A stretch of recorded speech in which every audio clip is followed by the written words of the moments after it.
Dr. Miller, I had told you because of this Ikpa Okut. Excuse me, sir. I had told you the history. Yes. What brought about Ikpa Okut? Okay. Maybe to recap, it was because of women taxation. The British government said women should be taxed. And people said no. That led to what is, let me say, carelessly referred to about women's riot. Because if you read this book, The Road to Aba, you see the whole action happened here in Akwa Ibom State, in Ikpa. Now our people rebelled against women taxation. And these colonial masters and their servants who came to exact taxation on our women were rebuffed. And that led to the emergence of Ikpa Okut. It was not an intrinsic part of our culture. It was something that came out as an offshoot of the problems created by the colonial masters. And it dealt mercilessly, like I had told you once, with the colonial masters, their servants, or privies. Anybody who wanted to exact taxation of women, Ikpa Okut will come and catch you, cut your throat. And that instilled fear into the British colonial masters.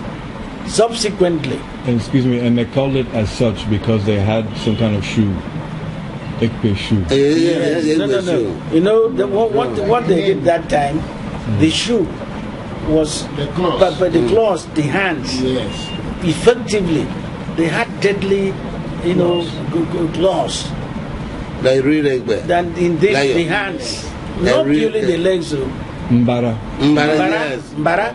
That is real Mbara, lion or tiger. Once you are hooked, it slits through your throat. You can't escape. You can't escape. And that when these people came up to Kanafun, up to areas around us here, the British colonial masters banned that thing. And they prescribed it.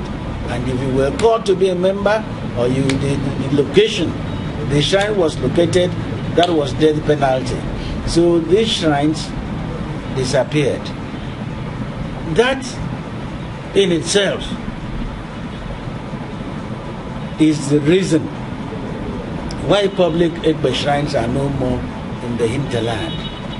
As whereas you go to Calabar, like was already said, even Umon, you see that Umon in Crossing State, what they used to call Zitu Bangara or something.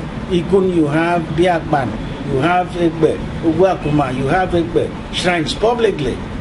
But they concentrated here because the burden of taxation fell on our people here. So that gave birth to the annihilation of Ikpa Okut and shrines. Like my colleague said, the Englishman or the white man did not even have to exercise enough time to differentiate between the Ekpe as it is now and the Ikpa Okut of then. They just banned everything. They just banned Ekpe. Yes. Because as the name implies. Like the cross-variants were not disturbed. They had no Ekpe Okut. So they had the liberty to play and improve on Ekpe. Now, in addition to that, you see, there are 7 categories, 7 classes of Ekpe. He knows that. Not so? Yes. Not every community will have the 7 at a time. Yes. Okay? Yes. Maybe like Nkanda. Yes. If I have no Nkanda, and I know Uran has Nkanda, I will go there and buy. That buy is in quote. Yes.